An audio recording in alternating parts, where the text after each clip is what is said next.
Et sans transition, RMC s'engage pour vous. Ce matin, vous volez au secours, Marie, de Laurette. Elle est à Essines, près de Bordeaux. Essines, Laurette qui n'en peut plus de voir des chats errants traîner toute la journée autour de chez elle.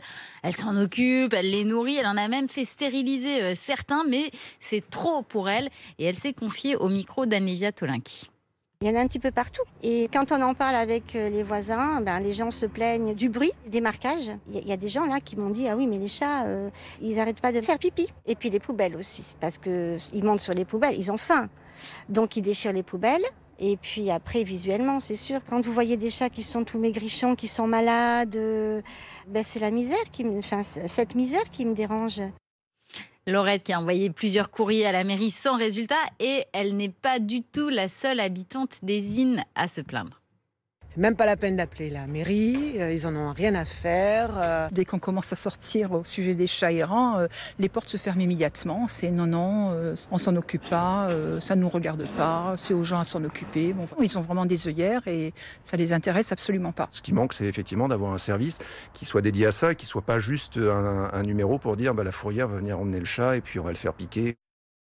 Tous ces habitants pensent que la solution, c'est de stériliser les chats errants pour empêcher leur prolifération. On est donc allé rencontrer la première adjointe à la maire pour comprendre pourquoi ce n'était pas mis en place.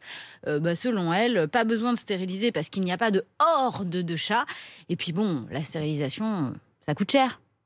C'est pas la ville qui va payer, c'est les impôts des gens. Je ne sais pas comment annoncer à des gens que les stérilisations de ces chats vont être à leur charge. Vous voyez, c'est compliqué quand même. Si on nous dit aujourd'hui il y a 25 chats à cet endroit-là, bien sûr qu'on va prendre le problème en charge. Alors nous, on s'est renseigné. C'est vrai que pour l'instant, la mairie est dans la légalité, mais peut-être plus pour longtemps.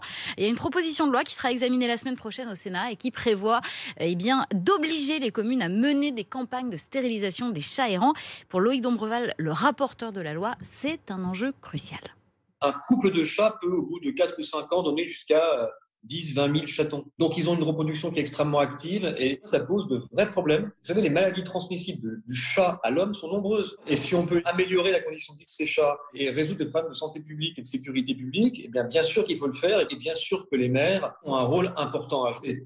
En tout cas, après notre passage, la mairie d'Essines a accepté de recevoir Laurette demain matin à 9h. Donc ça va dans le bon sens. Et elle nous racontera, j'imagine. Voilà. Elle vous racontera son rendez-vous donc demain matin, 9h. Une enquête réalisée par Marie Dupin et Anne-Livia Tolinki.